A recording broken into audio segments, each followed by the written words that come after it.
নমস্কাৰ বন্ধু বান্ধৱীসকল আপোনালোকে থাম্বনেইলত নিশ্চয় দেখিছে যে টেট বঞ্চিতসকলৰ বাবে ভাল খবৰ বা টেটৰ যেটো সেকেন্ড ফেজ ওলোৱা কথা আপোনালোকে বহুতে সুধি আছিল সেই সম্পৰ্কে এই ভিডিওটোত বিশদভাৱে আলোচনা কৰা হ'ব যে টেটৰ সেকেন্ড ফেজৰ কি ভাল খবৰ আছে বা পৰৱৰ্তী সময়ত টেটৰ সেকেন্ড ফেজ ওলাবনে নাই বা যদি ওলাই কেতিয়া ওলাব বা টেটৰ যি 2022 চনৰ শেষৰ ফালে টেট পতা কথা আছিল বা 23ৰ প্ৰথম ভাগতে টেট অনুষ্ঠিত কৰাৰ কথা আছিল সেই টেটটো পতাৰ আগত এডভাৰটাইজমেন্ট প্ৰকাশ পাব নে পিছত প্ৰকাশ পাব আপোনালোকে বহুতে সুধি আছিল আৰু সেই সম্পৰ্কে এই কথাখিনি মই ভিডিওটোত আলোচনা কৰিম আশা কৰো ভিডিওটো প্ৰথমৰ পৰা শেষলৈ চাব আৰু যিসকলে নতুনকৈ আহিছে চেনেলটো সাবস্ক্ৰাইব কৰি বেল আইকনটো অল কৰি ৰাখিব যাতে গুৰুত্বপূৰ্ণ ইনফৰমেশনসমূহ আপোনালোকে সদায় পাব পাৰে আৰু চাব পাৰে তেনেহলে আহিছো ভিডিওটো মূল কথাখিনিলৈ বন্ধুসকল আপোনালোকে নিশ্চয় জানে যে যোৱাকালি মুখ্যমন্ত্ৰী মহোদয়ে জনতা ভৱনত এখন বৈঠক অনুষ্ঠিত কৰিছিল মন্ত্ৰীসকলৰ লগত তথা বিভিন্ন বিষয়াসকলৰ লগত আৰু তাত শেহতীয়াভাৱে আলোচনা কৰিছিল যে ৰাজ্যত কিমানখিনি পোষ্ট খালি আছে বিভিন্ন ডিপাৰ্টমেন্টত যেহেতুকে 1 লাখ চাকৰি টাৰ্গেট সন্মুখত তেওঁ ৰাখিছে আৰু 1 লাখ চাকৰি টাৰ্গেট অনুসৰি বিভিন্ন বিভাগত যিমানখিনি পোষ্ট খালি আছে সেই পোষ্টৰ এগেন্সিতে তৎকালীনভাৱে ব্যৱস্থা গ্ৰহণৰ বাবে মুখ্যমন্ত্ৰী মহোদয়ে নিৰ্দেশ জাৰি কৰিছে তাতকৈ এটা ডাঙৰ কথা ৰাজ্যত শেহতীয়াভাৱে বিভিন্ন ডিপাৰ্টমেন্টৰ লগতে শিক্ষা বিভাগৰ কথা এটা তাত জনোৱা হৈছিল শিক্ষা বিভাগতো পোষ্ট খালি হ'ব আৰু সেই পোষ্টসমূহৰ এগেন্সিতে তৎকালীনভাৱে ব্যৱস্থা গ্ৰহণৰ বাবে তেওঁ বিষয়াসকলক নিৰ্দেশ দিয়া আমি দেখিবলৈ পাইছিলো আৰু সেই কথাটোৰ পৰা আমি এটা কথা উপলব্ধি কৰিব পাৰো যে যেহেতুকে বিভিন্ন বিভাগত চাকৰিসমূহ পোষ্ট খালি কিমান আছে সেই খালি পোষ্টৰ এগেন্সিতে এডভাৰটাইজমেন্ট প্ৰকাশ কৰি নিযুক্তিৰ বাবে শীঘ্ৰেই ব্যৱস্থা কৰাৰ নিৰ্দেশ যেহেতুকে মুখ্যমন্ত্ৰী মহোদয়ে দিছে আৰু তাত শিক্ষা শব্দটো উল্লেখ আছিল শিক্ষা বিভাগৰ যিমানখিনি পোষ্ট খালি আছে সেই পোষ্টৰ এগেন্সিতেও আবেদন প্ৰকাশ কৰাৰ কথা তেওঁ নিৰ্দেশ জাৰি কৰিছে বা বিহিত ব্যৱস্থা লৈ সেই পোষ্টখিনি কেনেকৈ ফুলফিল আপ কৰিব পৰা যায় বা 1 লাখ চাকৰি টাৰ্গেটত নিবনুৱাসকলক কেনেদৰে চাকৰি প্ৰদান কৰিব পৰা যায় সেই কথাটো মুখ্যমন্ত্ৰী মহোদয়ে বৈঠকত আলোচনাত মিলিত হৈছিল এতিয়া আটাইতকৈ গুৰুত্বপূৰ্ণ কথা এইটো যে অসম টেটত বঞ্চিতসকলে সেকেন্ড ফেজৰ বাবে যিসকলে আবেদন দিব বুলি বাট চাই আছে বা সেকেন্ড ফেজৰ বাবে ৱেটিং কৰি আছে সেই সকল প্ৰাৰ্থীয়ে এটা কথা আপোনালোকে যদি দকৈ ভাবে আপোনালোকে দেখিবলৈ পাব যে মুখ্যমন্ত্ৰী মহোদয়ে যেহেতুকে শিক্ষা বিভাগৰ পোষ্টৰ এগেন্সিতে ব্যৱস্থা লোৱাৰ কথা জনাইছে আপোনালোকে এইটোৰ পৰা এটা আশা কৰিব পাৰে যে এই যেটো সেকেন্ড ফেজ আপোনালোকে আশা কৰি আছে সেকেন্ড ফেজ নিশ্চয়কৈ ওলাব আপোনালোকে নিজে অকনমান যদি কথাটো চালি জাৰি চাই নিশ্চয় আপোনালোকে গম পাব কাখৰ মই স্ক্ৰিনত দেখুৱাব বিচাৰিছিলো তাত শিক্ষাৰ কথাটো কিদৰে উল্লেখ আছিল গতিকে এটা কথা আপোনালোকে আশাবাদী হ'ব পাৰে যে পৰৱৰ্তী পৰ্যায়ত সেকেন্ড ফেজ দিয়াটো 100% চিউৰ এই মুখ্যমন্ত্ৰীৰ কথাখিনিৰ পৰা জানিব পৰা যায় বা আপোনালোকে চিউৰিটি এটা পাব পাৰে যে পৰৱৰ্তী পৰ্যায়ত বিজ্ঞাপনটো প্ৰকাশ পাব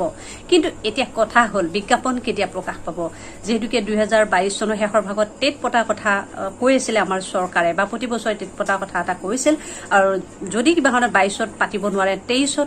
টেট হ'ব গতিকে এই যেটো বিজ্ঞাপন প্ৰকাশৰ কথা শিক্ষা বিভাগৰ ফালৰ পৰা আহিছে এতিয়া এই বিজ্ঞাপনটো টেটৰ আগত হ'ব নে পিছত হ'ব এই কথাটো এটা অতি গুৰুত্বপূৰ্ণ প্ৰশ্ন আপোনালোক সকলোৰে বাবে বন্ধুসকল এতিয়া যেহেতুকে সেপ্টেম্বৰ মাহ পৰিল আৰু খুব বেছি 3-4 মাহ আছে সেইফালে গতিকে এই 3-4 মাহত মই আগতেও কৈছিলো যে এই বছৰত টেট পতা কথাটো ভাবিব নোৱাৰি 2022 চনত হয়তো আৰু টেট পাতিব নোৱাৰিব চৰকাৰৰ সময় হয়তো কিফালে নহব পৰৱৰ্তী যদি টেট পাতিব লগা হয় তেনেহলে তেওঁলোকে 2023 চনৰ প্ৰথম ভাগত হয়তো টেট পাতিব পাৰে এতিয়া যেটো শিক্ষা বিভাগে নিৰ্দেশনা জাৰি কৰিছে শিক্ষা বিভাগ বা বিভিন্ন বিভাগত যিমানখিনি পোষ্ট খালি আছে সেইখিনি তেওঁলোকে নিৰ্দেশ দিছে যে অতি সোনকালে সেই আবেদনসমূহ প্ৰকাশ কৰি নিযুক্তিৰ ব্যৱস্থা কৰিব লাগে বুলি গতিকে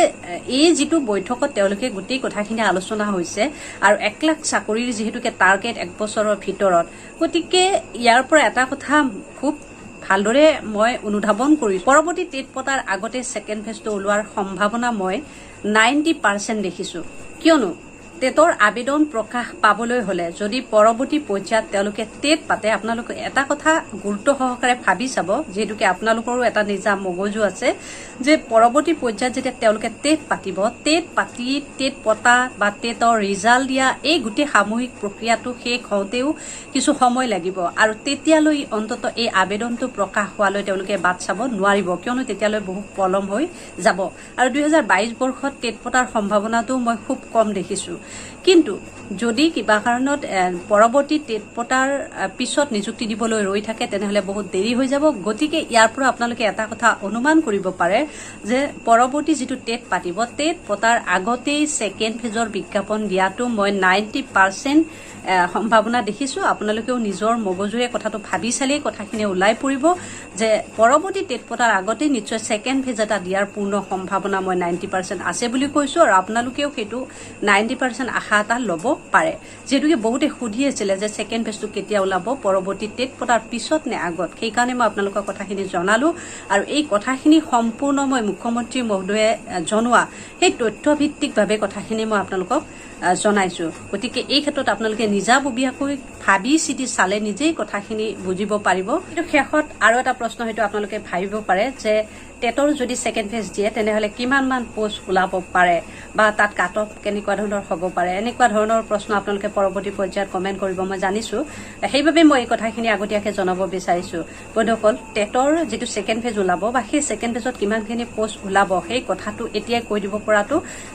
জটিল বিষয় বুলি ক'ব লাগিব। কিয়নো চৰকাৰে কিমানখিনি পোষ্ট খালী আছে, যিহেতুকে সকলো বিদ্যালয়তে 2023 চনলৈকে খালী পোষ্টৰ সংখ্যাটো তেওঁলোকে বিচাৰি উপায়ুক্ত মহোদয়লৈ এখন চিঠি প্ৰেৰণ কৰা আপোনালোকে সকলোৱে জানে। গতিকে তেওঁলোকে যিখিনি